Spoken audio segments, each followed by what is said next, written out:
I told my fiancé my deepest secret, and he disappeared into the rain. One moment, he was standing by the window of my apartment. The city lights painted his profile in gold and shadow, and the next he was gone, the door clicking shut with finality that echoed in the hollow of my chest. He didn't answer his phone for 3 days. I called, I texted, I drove by his office and his gym. I even went to his best friend's house, a place I'd always felt welcome, but his friend just looked at me with pitying eyes and said, "He just needs some space, Anna. He'll call you." He didn't call.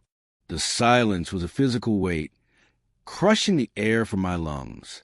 The worst part was the not knowing. Had I destroyed everything? Was the man I loved, the man who had pulled me from the abyss of my own making, now lost to me forever because I had finally chosen to be honest? The breaking point came during a family dinner at my parents' house. It was supposed to be a celebration, but the air was thick with unspoken tension. My mother, trying to bridge the gap, mentioned the wedding venue holding our date for only another week. When I mumbled something about needing to postpone, my father slammed his hand on the table. "This is because of him, isn't it?" He boomed, his face red. "Did he get cold feet? I knew he wasn't strong enough for you, Anna. I knew it." The unfairness of it was a knife to my heart. They were blaming James, my rock, for my own history. I couldn't let them vilify him. The words tore out of me, a raw, desperate confession. "It's not him. It's me." I told him about my past, about what I did before. The room went silent. My mother's hand flew to her mouth. My father just stared, his anger replaced by a confused hurt. The waitressing? "The tough times?" he asked, his voice softer. I shook my head, tears streaming down my face. "It was more than that, Dad. So much more. That was a week ago. Since that dinner, since my shattered confession to my parents, the silence from James has been absolute. It's a void where my future used to be. Everybody is telling me they haven't heard from him. Everybody except his younger brother, Ben, who, when I finally cornered him outside his apartment building, looked at me with a mix of annoyance and sympathy. He doesn't want to see you, Anna. He told me, just give it up. A brief rundown on how we got here feels like tracing the path of a star that burned too bright and then went dark. We met 4 years ago at a volunteer event for a local animal shelter. I know it sounds trivial, but for me, it was everything. My life with men had been a series of locked doors and bruised feelings. I kept my head down, my heart shielded by a fortress of my own construction. That day, I was tasked with cleaning kennels, a smelly but satisfying job. He was in the run next to mine, playing with a hyperactive Labrador mix. I wasn't paying him any attention until I heard him talking to the dog.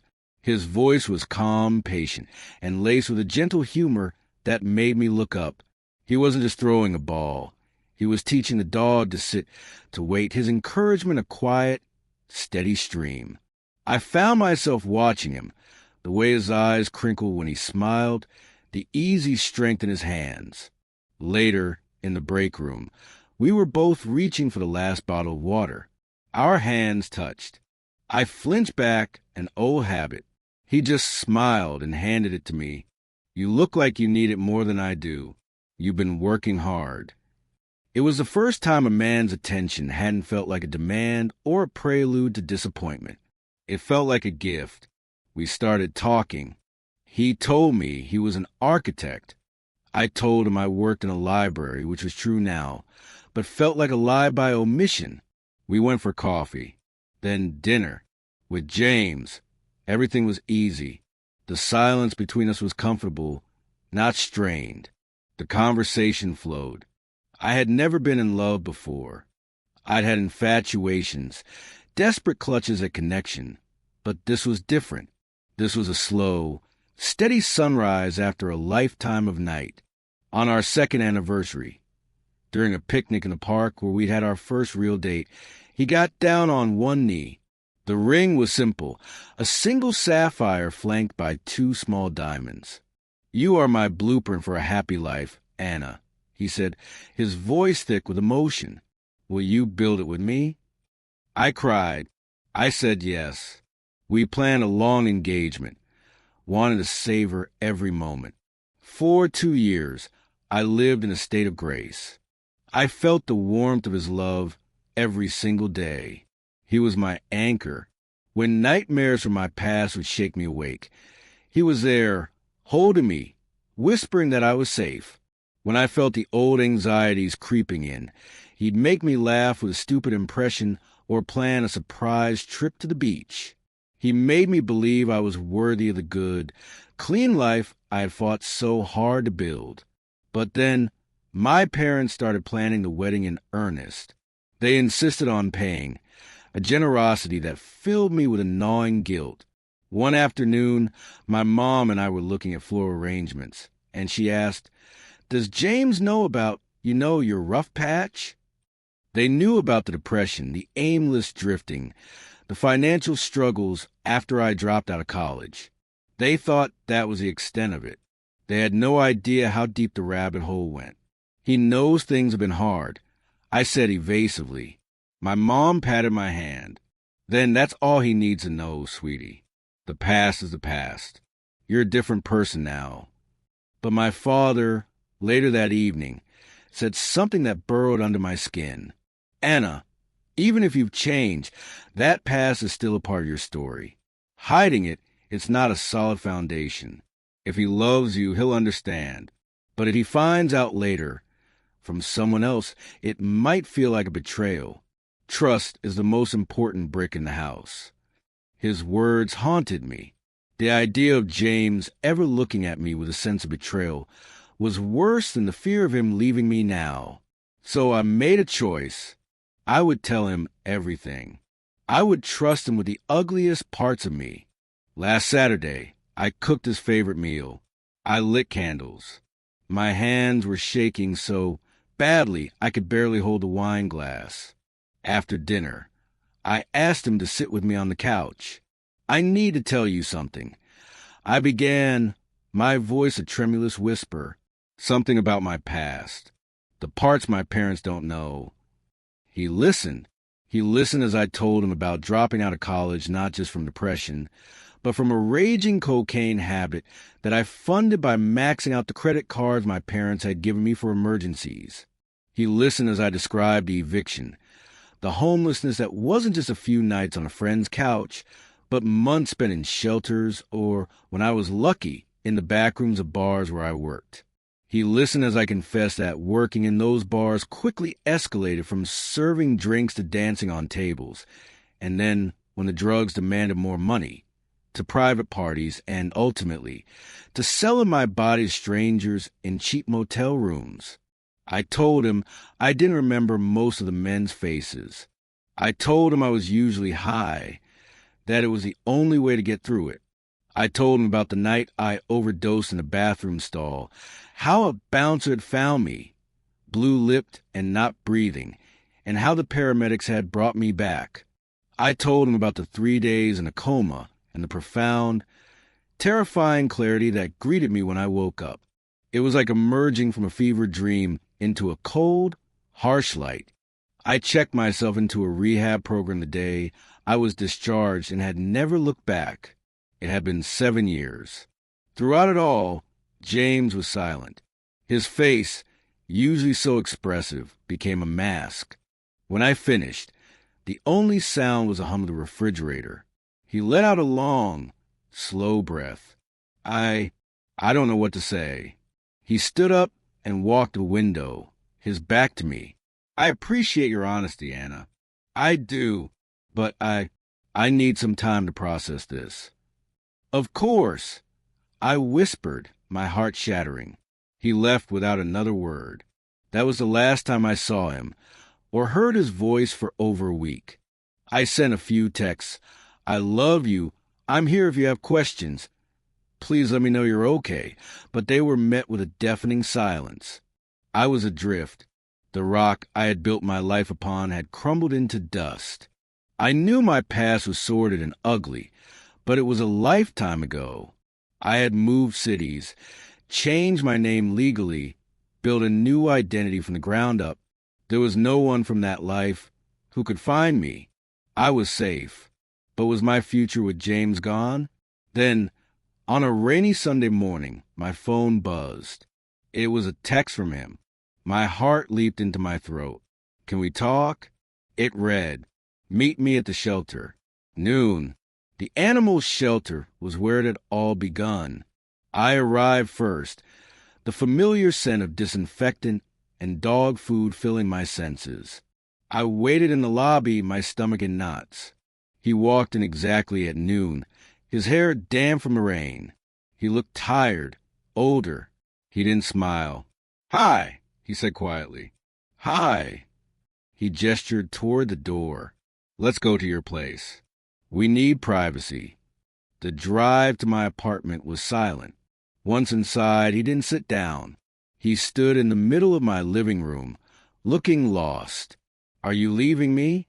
I blurted out, the tears I'd been holding back for a week finally breaking free.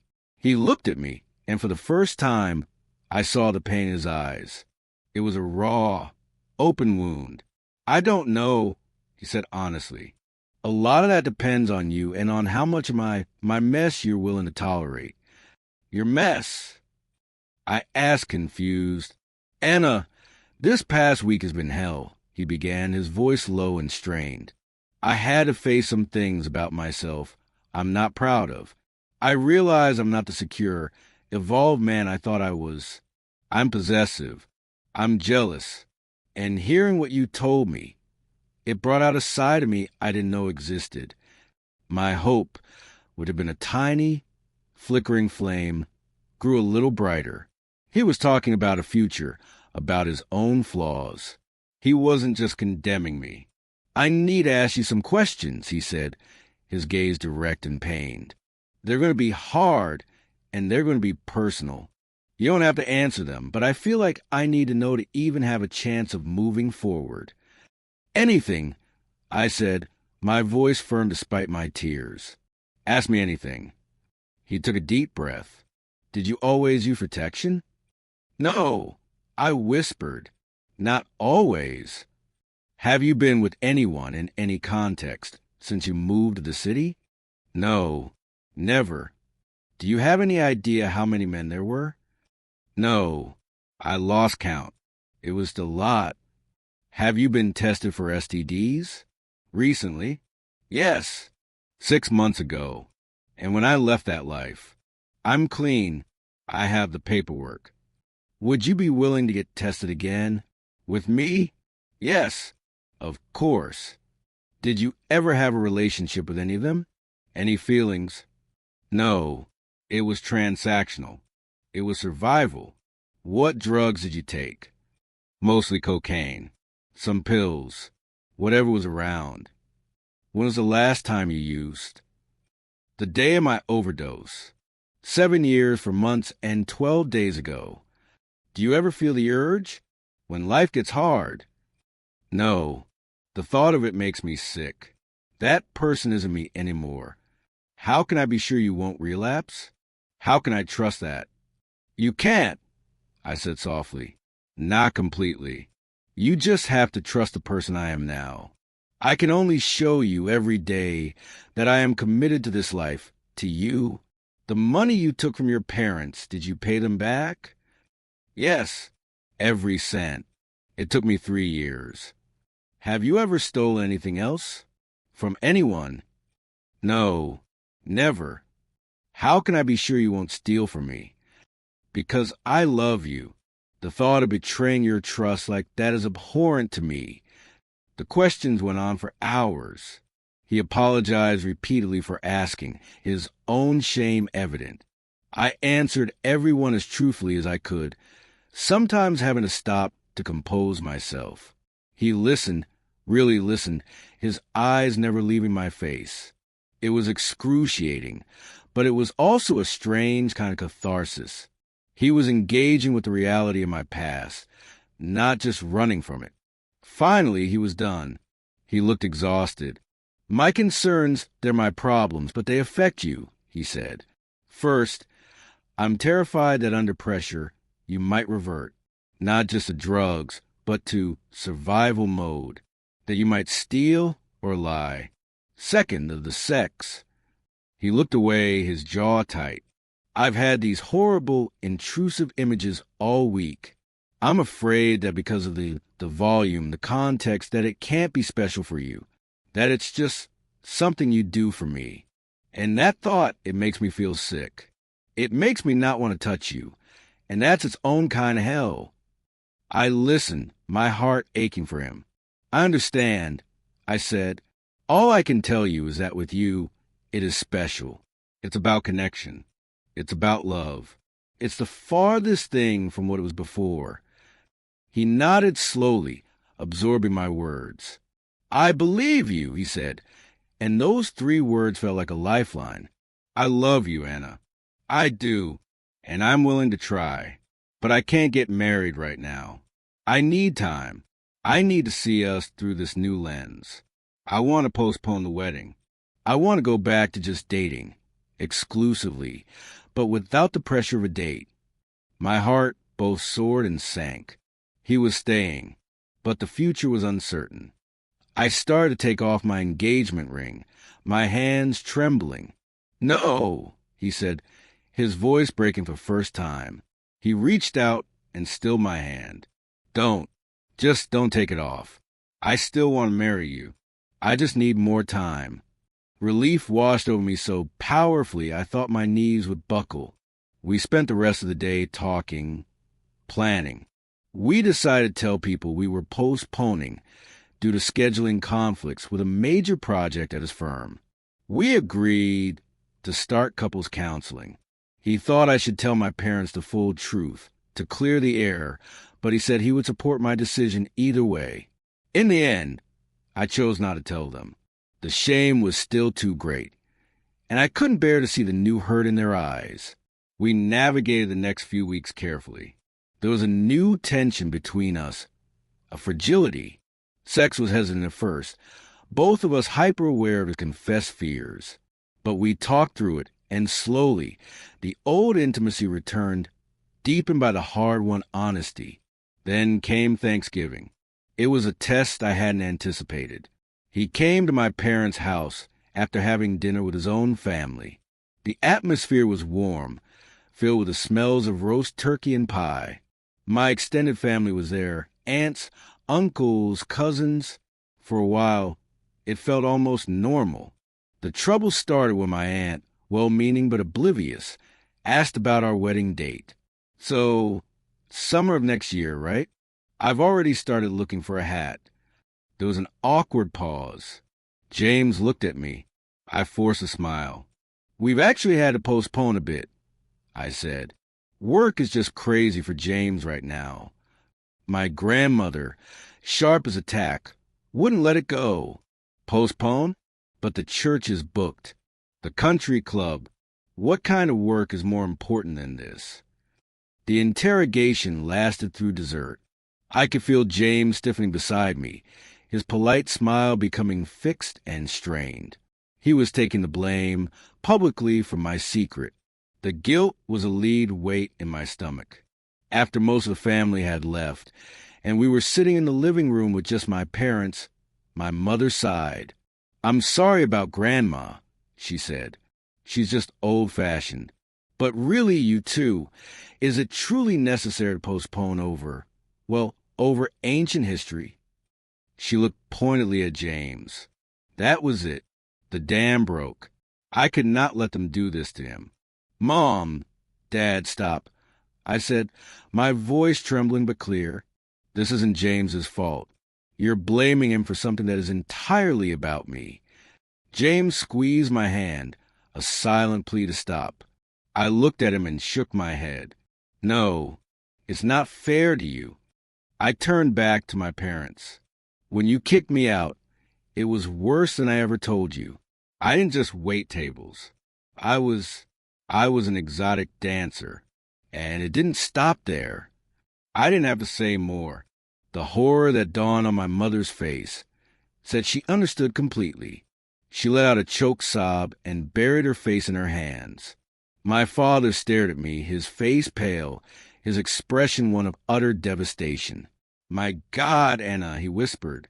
My mother, through her tears, looked at James. "And you knew? And you're still here?"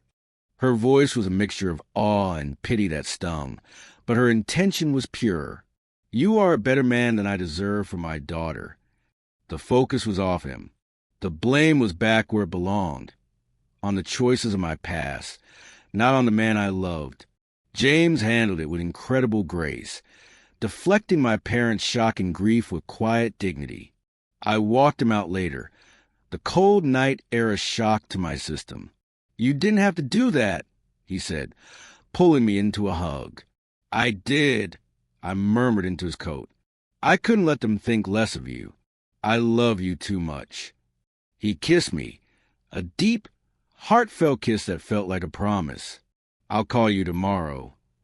I went back inside to face the music. The conversation with my parents was one of the most difficult of my life. There were tears, there was anger, there was a profound, heart-wrenching guilt for my father, who blamed himself for throwing me to the wolves. We talked for hours, excavating a past I had tried to bury.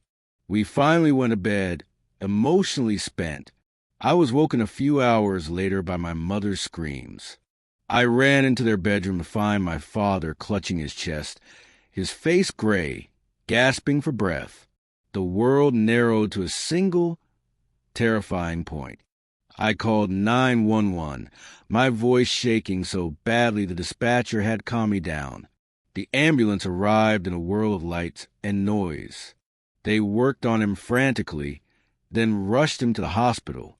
My mother was hysterical. I called James. He was at my door in 15 minutes, his own sleep-filled eyes wide with concern. He drove us to the hospital, his presence a steadying force in the chaos. He held my hand in the waiting room, got coffee for my mother, spoke with the doctors when we were too upset to process the information.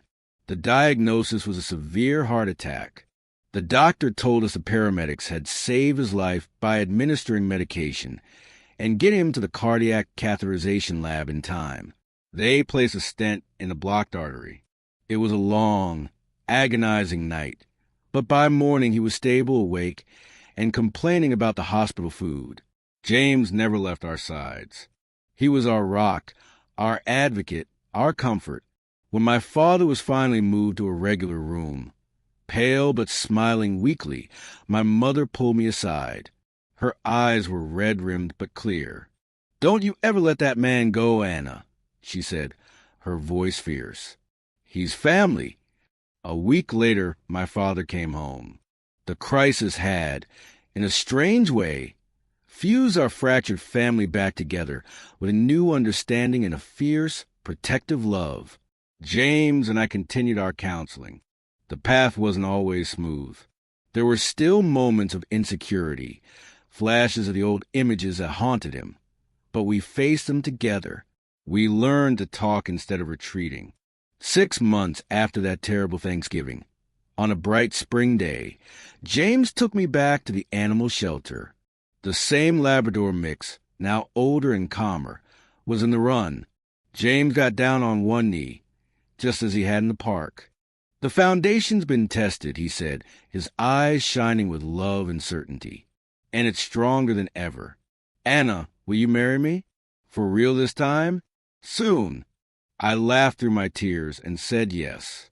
We were married that summer in a small, simple ceremony in the country, surrounded by family, friends, and a few sheltered dogs as our ring bearers. The past was not forgotten, but it no longer held us hostage. It had become a part of our story, a dark chapter that made the bright one seem all the more brilliant. We had looked into the abyss together, and instead of falling, we had built a bridge across it, strong enough to hold our future.